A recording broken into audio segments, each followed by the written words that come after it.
ሁለቱ ገዳይና ዶክተር ይዘን ነው የምንሄደው ያለን በአእምራችን ማለት ነው። እድሜው ራሱ ያመጣው ፍርሃት አለ የሚያመጣው ፍርሃት አለ ማለት ነው። በየእድሜው በየለበሉ ይህ ከተለያዩ መጽሐፎች ጭምቅ አድርጌ ነው ያመጣሁት ማለት ነው። ስለዚህ አራት አይነት ፍርሃት አለ ይላል። አንዱ ሰላም ለእናንተ ይሁን፣ እንኳን ወደ ቻናል በሰላም መጣችሁ። ይህ ቻናል ኢትዮ ስኪል አካዳሚክ ይባላል። ኢትዮ ስኪል አካዳሚክ ያው በሙያ ዙሪያ ትምህርትና ስልጠና እየሰጠ ቆይቷል። ወደ ቀጣዩም ይቀጥላል ማለት ነው። አሁን ግን በአንዳንድ ማቴሪያል ችግር ቪዲዮ ልጭን አልቻልኩም።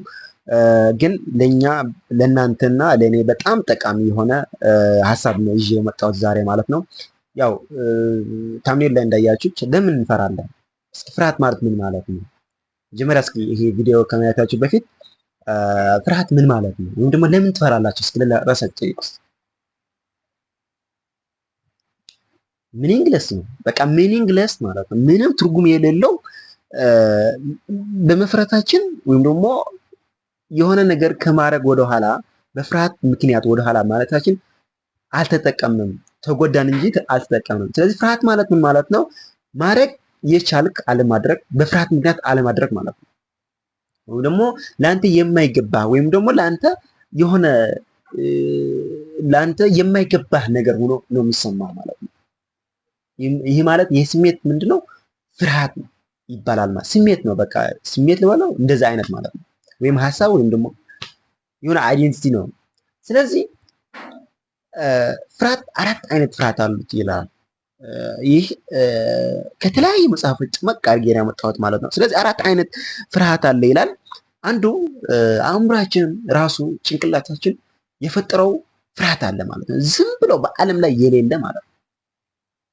ሁለተኛው እድሜ ከትንሽ እስከ ትልቅ ወይም ደግሞ ከልጅ እስከ አረጉ የምትሆንበት እድሜው ራሱ ያመጣው ፍርሃት አለ የሚያመጣው ፍርሃት አለ ማለት ነው። በየእድሜው በየለበሉ የምትተው ወይም ደግሞ ከልጅነት ይዘም የመጣ ሌላ አዲስ ነገር ነው እንትን እያደረክ የምትሄድ ማለት ነው። አዲስ ፍርሃት እያስገባ የመጀመሪያ ፍርሃት እያስወገድክ ነው የምትሄድ ማለት ነው። ሶስተኛው በትምህርት የመጣ ፍርሃት አለ ወይም ደግሞ በእውቀት ማለት ነው። በእውቀት መሰረት አድርገህ ትፈራለህ ማለት ነው። አራተኛ ምንድነው? ይሄ ምን ልበላችሁ የነፍስና የስጋ ይሄ ሌሎች ወይም ደግሞ አባቶች ባወሩት ጥሩ ነው ብዬ አስባለሁ። ግን ከአራቱ ነው የሚፈልቀው ወይም ደግሞ ዋናው ምክንያቱ ከአራቱ ነው የሚመጣው ፍርሃት ማለት ነው። አንደኛው ስናየው አእምሯችን ራሱ እንዴት አድርጎ ነው ፍርሃት የሚፈጥር ይሄ ማለት ነው። እኔ አውቶማቲካሊ ውሸት አእምሯችን ስንት ያክል እንደሚዋሽ ልነግራችሁ አልችልም ማለት ነው። አእምሯችን ራሳችን በራሳችን የፈጠርነው ውሸት ልነግራችሁ አልችልም ማለት ነው። ወደ ህይወታችሁ ወደ እናንተ ህይወት መለስ ብላችሁ እዩትና እስካሁን እየፈራችሁ የሆነ ነገር ያቆማችሁ ወይም ደግሞ ፈርታችሁ ያረጋችሁ ውስጣችሁ ሳያዝዛችሁ በፍርሃት ምክንያት የምታደርገው ነገር አለ። በፍርሃት ምክንያት ደግሞ የማታደርገው ምክንያት አለ።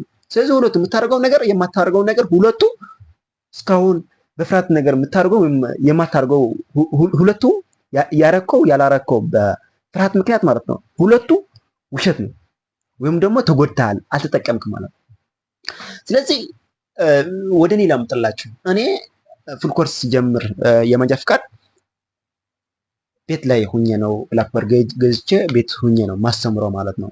በዩቲዩብ ማለት ነው። እሁድና ቅዳሜ ቀርጬ ከሰኞ እስከ ዓርብ ያለ ኤዲት እያደረኩ ነው ፖስት የማርገው አፕሎድ ማርገው በዩቲዩብ ማለት ነው። ስለዚህ እሁድና ቅዳሜ ቤት ሁኜ ቀረጻ ሲያደርግ ይሄ ቤቱ አላ የመንደሩ ህዝብ ተሰብስቦ ቤቱ ዙሮ እየሳቀና ዙሮ እየሰማ እንዳለ ሆኖ የሚሰማኝ ለኔ ማለት ነው።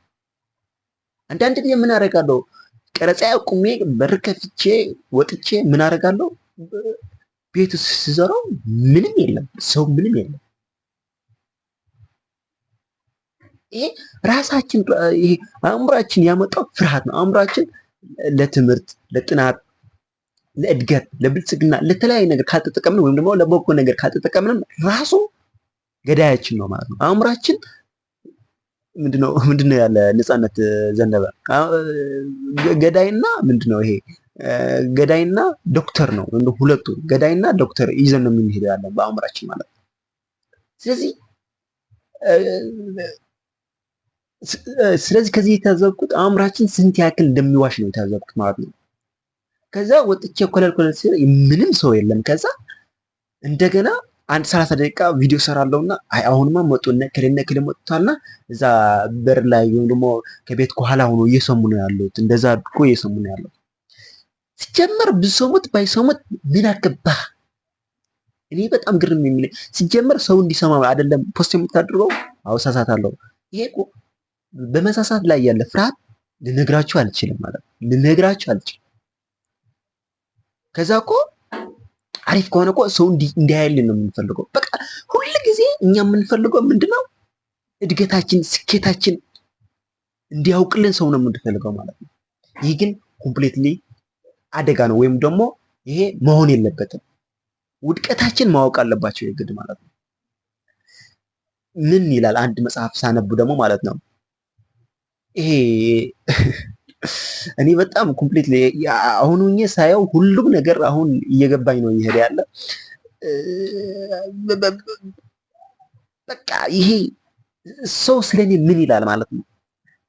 ምን አገባ ሰው የፈለገ ቢል፣ አውሬ ቢል፣ ሰው ቢል፣ የሆነ ጦጣ ቢል፣ የሆነ ምንድነው አምጡልኝ ያ ጋውና ይልህ ምንድነው ቢል ምንም ካንተ የሚቀንስ ነገር የለም፣ የሚጨምር ነገር የለም። ለምንድን ነው የምትፈራው? ከዛ በመቀጠል ያሙኛል። ለምን ለሌት እንቅልፋቸው ትቶ ለምን በሞርታን አድርጎ አይናገሩም? በሞክረፍ እንደዛ አድርጎ ከለኮ እንደዛ ነው ኳይል እኮ እንደዛ ነው ብሎ ለምን አያወሩም? አንተ ስራ እንደምን አትሰራም? እኔ እኮ ጭንቅላታችን ስንት ያክል እንደሚዋሽ ልነግራቸው አልችልም ማለት ነው። የምሬን ይሄ በህይወቴ ላይ እያየሁት ነው ማለት ነው። እንዲያውም አንድ መጽሐፍ ሳነብ ያገኘሁት አንተ ለምን ዝም ትላለህ? እነ እከሌ እኮ ስላንተ እያነሱ ያሙሃል እና ምንም እኮ አይደለም ለኔ። ምክንያቱም ለነሱ ነው እኔ ጉዳያቸው እንጂ እኔ ለነሱ ወይም ደግሞ እነሱ ለኔ ምንድነው ጉዳይ አይደለም። በቃ እነሱ ለኔ ጉዳያቸው አይደለም፣ እኔ ግን ለነሱ ጉዳያቸው። ስለዚህ ጸብለልታ አለ ማለት ነው። በልጣችኋል፣ በለጥክ ማለት ነው፣ ወይም ደግሞ በላይ ሆንክ ማለት ነው። ስለዚህ ይሄ እንደዛ ራሳችን የፈጠርነው ፍርሃት ማለት ነው። እከሌ እንደዛ ይላል፣ እከሌት እንደዛ ይላል፣ እንደዛ እኮ ያደርገዋል፣ እንደዛ ትሆናለህ፣ አይ እንደዛ ይስቁሃል፣ እንደዛ ያሟሃል፣ እንደዛ ብለሃል። ይሄ ራሳችን የፈጠርነው ፍርሃት ነው እንጂ በዓለም ላይ የለም። በቃ በዓለም ላይ የሌለ ውሸት ይሄ ነው ማለት ነው። ዋናው ገዳይ ውሸት ደግሞ ወይም ደግሞ ገዳይ የሆነ ፍርሃት ደግሞ ይሄ ነው ማለት ነው። ይሄ ከተለያዩ ዓላማ ያስቀራል ማለት ነው። ስለዚህ አንደኛው አድርጌ ያመጣሁት ይሄ ነው፣ ራሳችን የፈጠርነው ፍርሃት ማለት ነው። ከዚህ ይሄ ፍርሃት ማስወገድ አለብን ማለት ነው። ሞቶ በሞቶ ዲስሚሳል ማስወገድ አለብን። ለሰው እስካልጎዳን ድረስ፣ ለሰው መጥፎ እስካላሰብንን ድረስ፣ ለእግዚአብሔር ካላስቀየምንን ድረስ ፍርሃት የሚባል መቆም አለብን፣ ማስቆም አለብን። አውቶማቲካሊ ነው የምነግራችሁ ማለት ነው። ሁለተኛው በእድሜ ይሄ ደግሞ እኔ ማለት ልጅነት ሆነን የምንፈራው ፍርሃትና አሁን ሆነን የምንፈራው ፍርሃት አንድ አይደለም። ለምሳሌ በልጅነት የሆነ ባለስልጣን ሊሆን ይችላል፣ መምህር፣ ኢቭን አስተማሪያችን ራሱ ለማናገር ጥያቄ ለመጠየቅ እንደዛ አድርገን እጃችን አውጥተን ለመጠየቅ ስንት ያክል እንደፈራን ራሳችን ነው የምናውቀው። አሁን ጀስት ኖርማል ምንም አይደለም፣ ባናግረው ብጠይቀው ምንም አይደለም። አያችሁ የእድሜ ነገር እድሜ ራሱ ያስተምራል። ማለት ከዛ በመቀጠልስ ልክ ከ18 እስከ 25 ያለ ሞመንት ወይም ደግሞ እድሜ ምን እናደርጋለን መሰላችሁ? ለማንም አንፈራም። በጸብ የሆነ በቃ ድንጋይ አንስተን መማታት ማንንም አንፈራም ማለት ነው። ከ25 በላይ ወይም ደግሞ የተለያዩ መጽሐፎች አንብበን ወይም ደግሞ የዓለም ሚስጥር ከገባን በኋላ ግን ወይም ደግሞ ትዳር አድርገን ልጅ ከወለድን በኋላ ግን ማለት ነው ከማንም ጋር ጸብ አንፈጥርም። ምክንያት ተጠምደናል። ምንድነው አንድ ቲክቶክ ላይ ሳይ ምን አለ የሆነ ለጸብ እድም የሚያደርጉ ወይም ደግሞ ጸብጸብ የሚላቸው ሰዎች ከስራ እየፈቱ ነው። ለምሳሌ በቅሎ አለ። በቅሎ በጋሪ ውስጥ ሆኖ ለሰው ምንድነው ይሄ እንደ የጠገበ ፈረስ እንትና ማድረግ አይችልም፣ ወይም ሰው ማማታት አይችልም ማለት ነው። ልክ ከእንትኑ ወይም ደግሞ ከጋሪው የወጣ ፈረስ ግን ያው በእግር አድርጎ ይመታል። ስለዚህ አንድ ሰው ምን ወደዛ ለመጣት ወደ እድሜ የፈጠረው ፍርሃት ለመጣት ቢሆን ነው። ስለዚህ ለልጃችን ብለን ለትዳር ብለን ምን እናደርጋለን መሰላችሁ? እንፈራለን። ስለዚህ ጸብ አንፈጥርም ወይም ደግሞ ሌላ ነገር አንፈጥርም። ከዛ ግን ያ በልጅነታችን ሆነን የሆነ የምንፈራው ነገር ግን አሁን ሆነን ስናየው በቃ ምንም ነው፣ በቃ ምንም ሚኒንግለስ ማለት ምንም በቃ ማለት በቃ የሆነ ለምንድን ነው የምፈራው የነበርኩ በዛን ሰዓት ስትል በቃ ጥያቄ የለውም ወይንም መልስ የለውም ማለት ነው። ከዛ በመቀጠል የሆነ ፍቅረኛ አለች። አሁን እኔ ከራሴ ነው ሁሉ ጊዜ የምነግራችሁ ማለት ነው። ተማሪ ያለሁት ኮሌጅ ተማሪ ያለሁት የሆነች ጓደኛ ነበረች እና ያቺ ጓደኛ እኔ አሁኑኝ ሳወራችሁ እንዴት እንደሆንኩ በቃ በጣም ነው የሚገርመው። ምክንያቱም ይሄ ማለት ትዳር አንመሰረትም ወይም ደግሞ ትዳር አናደርግም። ይሄ የታወቀ ነገር እሷ በውስጧ ታውቃለች። ባንነጋገር እንኳን እሷ በውስጧ ታውቃለች፣ እኔ በውስጤ አውቃለሁ ትዳር እንደማናደርግ። ምክንያቱ የራሳችን ዓላማ አለን ወይም ደግሞ በቃ የሆነ ነገር አለ፣ በቃ የሆነ ነገር ሀሳብ አለ ወይም ሀሳባችን ይለያል። ግን ዝም ብለህ በቃ የሆነ ወደ ጊዜው ወይም ደግሞ በጊዜው መሰረት በቃ ለማስረዳት በጣም የሚከብድ ማለት ስሜታው ነው። አሁን ፍቅረኛ ወይም በ10 ምናምን 17 18 በሆንክበት ጊዜ ምን ታደርጋለህ? ፍቅረኛ አለች። ያቺ ፍቅረኛ ለሷ አይ ድሃ እንዳትለኝ፣ አይ ዛሬ የለበስከው ልብስ አያምርም እንዳትለኝ ብዬ ምን ያደርግ ነበርኩ? የጓደኛ ልብስ ለብሳለሁ፣ የሚገርም ብር ምናምን ይዤ እሄዳለሁ። ያው እግዚአብሔር ይመስገን እሷ ራሷ አትወድም እንደዛ መዝናናት ምናምን ብዙ። ግን አሁን ሁኜ ሳየው ማለት ነው ይህ አውቶማቲካሊ ውሸት ማለት ነው። ምንም አሁን እሷ ከኔ ጋር የለችም፣ የራሷ ህይወት ትመራለች፣ እኔ የራሴ ህይወት እመራለሁ። ለምንድን ነው ይሄን ያክል መፍራት? በቃ አለቀ እኮ። እሷ የራሷ ህይወት ትመራለች። በቃ ምንድነው ከወደድኝ ከውሸቴ ምንድነው ከወደድኝ ከነጥፋቴ ይውደድኝ ይባላል። ይሄ ትክክል ነው።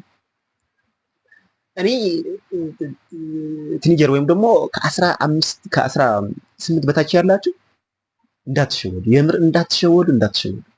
ፍቅረኛ መያዝ ያስፈልጋችሁ፣ ጓደኛ መያዝ ያስፈልጋችሁ። የህይወታችሁ ዓላማ መንገድ ወይም ደግሞ የህይወት ቦታ የምትይዙበት እድል ነው ማለት ነው። አሁን ምን እየተባለ ነው በትምህርት ላይ ወይም ደግሞ በልጆች ትምህርት አያስፈልግም። እነከሬ አስተማሪዎች ምን እነከሌ አስተማሪዎች እነሱ የት ደረሱ እንዴ? ላንተ እያስተማርክ አይደለም እንዴ? አንተ ምን ሰራክሽ? አስተምራ አላስተማርክም?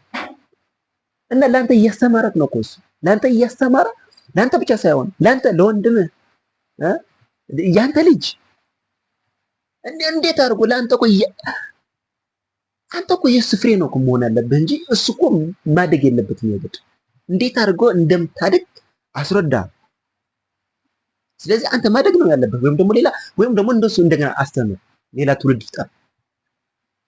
አዎ ትምህርት በእርግጠኝነት ትምህርት መሻሻል አለበት፣ ሌላ አዲስ ነገር መፍጠር አለበት፣ አዲስ ፍልስፍና መጨመር አለብን። ይህ የኔና ያንተ ጉዳይ ነው።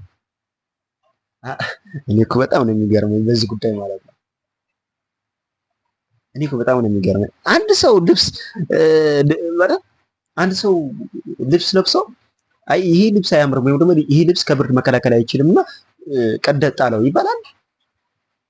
አይባልም። ምን ይደረጋል?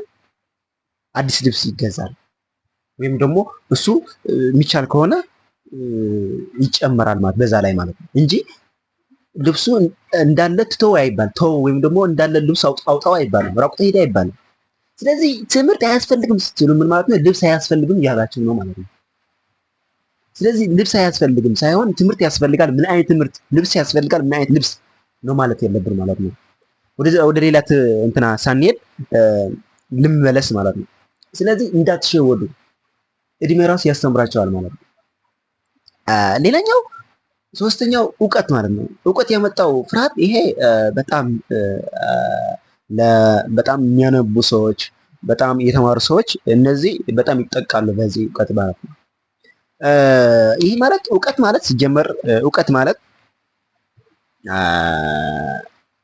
ማለት አራት አይነት እውቀት አለ ይላል አንድ መጽሐፍ ሳነብ፣ አራት አይነት እውቀት አለ ይላል። አንደኛው ማወቃቸው ማውቁ ሰዎች፣ ሁለተኛው ያውቃሉ ግን አያውቁም ማለት ያውቃሉ ማወቃቸው ግን አያውቁም፣ ሶስተኛው ደግሞ አያውቁም ግን እንደማላውቁ ያውቃሉ። በነገራችን ላይ በዚህ ደረጃ ነው ያለው ሶስተኛው ማለት ነው። አላውቅም ግን ለማወቅ እተጋለሁ ማለት ነው። አራተኛ አያውቁም እንደማላውቁ ደግሞ አያውቁም ከነጭራሻቸው ማለት ነው። እንደዛ አይነት እውቀት አለ፣ አራት አይነት እውቀት አለ ብሏል። የመጀመሪያው ያውቃሉ ማወቃቸው ያውቃሉ። እነዚህ ዓለም እየቀየሩ ነው፣ ወይም ደግሞ የተሰጣቸው መክሊት እየተጠቀሙ ነው እነዚህ ሰዎች ማለት ነው። የተሰጣቸው መክሊት እየተጠቀሙ ነው። በቃ ወይም ደግሞ የተማራቸው አንድ ሰው እውቀት ማለት በትምህርት ሊገኝ ይችላል። ህይወት ለእርሷ የምታስተምረው ትምህርት አለ። በተለያየ ምክንያት በመንበብ ሊሆን ይችላል። በተለያየ ምክንያት እውቀት ሊያገኝ ይችላል። ያ እውቀት ያገኘው እውቀት ወደ ተግባር ቀይሮ ምንድነው መክሊት እየተጠቀመበት ነው ያለው ማለት ነው። ሁለተኛው ያውቃሉ ግን ማወቃቸው አያውቁም። እነዚህ መክሊታቸው ቀብረው ወይም ደግሞ የአስተማሪ የመጽሐፉ ምን እጁ እንደዛ አድርጎ ጠጭ አድርጎ ወይም ሰበሩት ማለት ነው። ወይም ደግሞ ይሄ አደራ የሚበሉ ሰዎች ማለት በላቸው። እነዚህ መንቃት አለባቸው። ምክንያቱም እነዚህ ከነቁ እንደ ሀገር አሁን ኢትዮጵያ ራሱ ምንድነው ይሄ አራተኞች ወይም ደግሞ አያውቁም፣ አለማወቃቸው ደግሞ አያውቁም። እነዚህ ሰዎች ነው እየመሩን ያሉት፣ በሶሻል ሚዲያ እየተናገሩ ያሉት እነዚህ ሰዎች ነው ማለት ነው። ስለዚህ ሁለተኛ ያሉ ሰዎች መነሳት አለባቸው የግድ ማለት ነው። ያው ሶስተኛ ያሉት አያውቁም ግን ለማወቅ ይጥላሉ፣ ወይም ደግሞ አለማወቃቸው ያውቃሉ። እነዚህ ቢያንስ መጥፎ አይናገሩ፣ ቢናገሩ እንኳን ጠይቆ አንብቦ ነው የሚናገሩት ማለት ነው። አራተኛ ከና አጠቃላይ ከዚህ መረጥ ነው ያለባቸው የግድ ማለት መረጥ አለባቸው። ምክንያቱም እነዚህ ሰዎች በቃ ምንድነው ይሄ አለማወቅ ጌትነት ነው፣ ወይም ደግሞ አለማወቅ ንግስነት ነው። ምንድነው አባ ገብረ ኪዳን በጣም ወዳቸው ነው። አለማወቅ ጌትነት ነው አሉት። በቃ ምንድነው ይሄ ንጉስ ማለት ነው አለማወቅ ማለት ነው። አስቡ እንግዲህ። ስለዚህ እነዚህ አይነት እውቀት ካለ ምንድነው ሁል ጊዜ ስናቅ ወይም ደግሞ ስናነብ እንደማናቅ ነው የሚሰማው፣ ወይም ደግሞ ያልተረዳ ነው ያላወቅ ነው ብዙ ነገር አለ ብለን ነው የምናስበው ለራሳችን ማለት። ስለዚህ የሆነ ነገር ስንል አይ ይሄማ የሆነ ነገር ልናገር ስንል አይ ይሄማ እነከሌ ዶክተር ወይም ደግሞ እነከሌ ዶክተር ወይም ደግሞ እና አባከለ ባወሩት እኮ ጥሩ ነበረ እኔ ምን አውቃለሁ እንዳለን ማለት ነው። እኔ መናገር አይገባኝም ወይም ደግሞ እኔ መናገር አልችልም እንደዛ አይነት። ምክንያቱም የማላውቀው ብዙ ነገር አለ፣ አለማወቅ ያውቃለሁ መስባቸዋል። ከዛ እኔ መምከር አልችልም ምክንያቱም እሱ ከኔ በላይ ያውቃል እንላለን ማለት ነው። በእውቀት የመጣ ማለት ነው። ሌላኛው ምንድነው ምሳሌ ሶቅራጥስ ምንድነው ያለው? እኔ የማውቀው አለማወቄ ነው። አስባችኋል? ይሄ ነገር እኔ የማውቀው አለማወቄ ነው። ስለዚህ ከሱ ምንድነው ይሄ ማለት እሱ ማለት እኔ ከሱ በላይ ማውቃለሁ፣ ግን ደግሞ የተሻለ እውቀት ያለው እሱ ነው። ግን ምን ይላል እሱ? አለማወቄ ነው የማውቀው። አስባችኋል? ስለዚህ ይሄ ከእውቀት የመጣ ፍርሃት ነው ማለት ነው። አራተኛው የነፍስና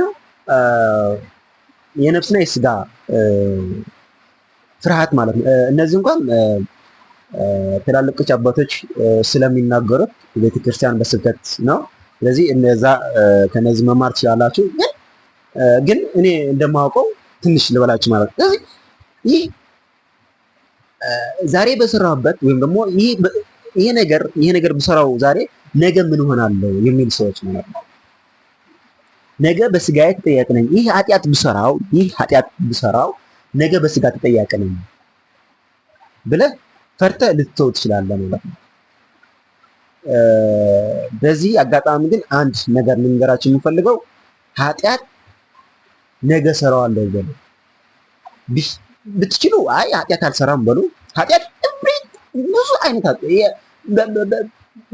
በየሄድንበት ምርጫ ነው። ወይም ኃጢአት ወይም ጽድቅ ወይም ኃጢአት ወይም ደግሞ በቃ ምርጫ ነው። ስለዚህ አይ ይሄ ኃጢአት ነገ መርጠዋለሁ ብላችሁ ነገ ስትሉ ነገ ደግሞ የራሷ ቀን አላት። ነገ ደግሞ የራሷ ስሌት አላት። ነገ ደግሞ የራሷ ሰዓት አላት። ወይም ደግሞ የራሷ ምንድነው ታላቁ መጽሐፍ ቅዱስ ማለት ነገ የራሷ ኃጢአት ይበቃታል ወይም ደግሞ ነገ የራሷ የሆነ ይላል ማለት ነው። ስለዚህ ለነገ ቦሎ ይሄ በጣም ነው የጠቀመኝ ለኔ ማለት ነው። የሆነ ነገር አድርጋለሁ እላለሁና አይ ይሄ ነገርስ ነገ አድርገዋለሁ ካልኩት ከዛ ነገ ካልኩት ሳይደረግ ይቀራል ማለት ነው። ስለዚህ ይህ አንድ ምክር ልምከራችሁ ማለት ነው። እንደ ወንድማችሁ የሆነ ኃጢአት ስታስቡ ለነገ ብላችሁ ፈርታችሁ እንትና ማድረግ አለባችሁ ማለት ነው። በነገራችን ላይ ፍርሃት ይጠቅማል፣ ግን በሚጠቅመው ይጠቅማል። ወይም ደግሞ አይወ የሚባል አለ። አይወ ማለት ነው ማሰራችሁ ምንድነው ያለት አባ ገብረ ኪዳን በጣም ነው የምወዳቸው። አባ ገብረ ኪዳን ማለት ነው የምር በጣም ሊቅ ናቸው ማለት ነው። በእኔ አንደበት ሊገልጻቸው አልችልም፣ የምሬ ነው። ግን ሞኝ በማይናገርበት ጊዜ ይናገራል፣ በሚናገርበት ጊዜ ደግሞ ዝም ይላል። ጅል ይሄ አይደለም? ጅል በማይናገርበት ይናገራል፣ በሚናገርበት ሰዓት ደግሞ አይናገርም ይላል። ማነው ይሄ? ጅል ማለት ነው። ስለዚህ እኛ ደግሞ ልክ እሱ ደግሞ ስለዚህ እኛ ደግሞ በማንፈራበት ጊዜ እንፈራለን፣ በምንፈራበት ጊዜ ደግሞ እንደፍራለን። አሁን ኃጢአት እንደፍራለን። ኃጢአት ግን መፍራት ነበረብን። ለምሳሌ ማለት ነው ኃጢአት መፍራት ነበረብን፣ ግን ኃጢአት እንደፍራለን ማለት ነው። ኃጢአት ማለት ምን ማለት የሚል ደግሞ ሌላ ቪዲዮ ሰራላችኋለሁ። ስለዚህ ከአራቱ ፍርሃት ምን አይነት ፍርሃት ነው ያላችሁ? ኮሜንት ላይ አሳውቅኝ። ከዛ በኋላ ደግሞ እንደዛ አይነት ለማስራት እንዲነሳሳ ያው ኮሜንት እና ላይክ ሼር እያደረጋችሁ ያው አሪፍ ላይክ ይዞ እንደሚመጣ እርግጠኛ ነኝ። ግን ለሰው ብላችሁ ወይም ደግሞ አእምራችሁ የፈጠራችሁ ወይም ይሄ እኔ ከአራቱ የምትጠበቁት ግን ምን እንደሆነ ታውቃላችሁ? አንደኛው ማለት ነው ራሳችን የፈጠርነው ፍርሃት ማለት ነው። ይህ ፍርሃት ማስወገድ አለብን። በምንፈራው ጊዜ ግን መፍራት አለብን። ይህ ግልጽ ላድርግላችሁ እወዳለሁ። ከዛ በመቀጠል ይህ ቻናል ሰብስክራይብ እና ሼር እያደረጋችሁ ወደ ሌላ አድርሱት። ያው ኮሜንት ሀሳብ ካላችሁ ወይም ደግሞ ይህ ብትል ጥሩ ነው፣ ይህ ብታርግ ጥሩ ነው የሚል ሀሳብ ካላችሁ ደግሞ ኮሜንት ላይ ያሳውቅኝ። እወዳቸዋለሁ። አመሰግናለሁ። ሰላም ለሁላችን። ባይ ባይ።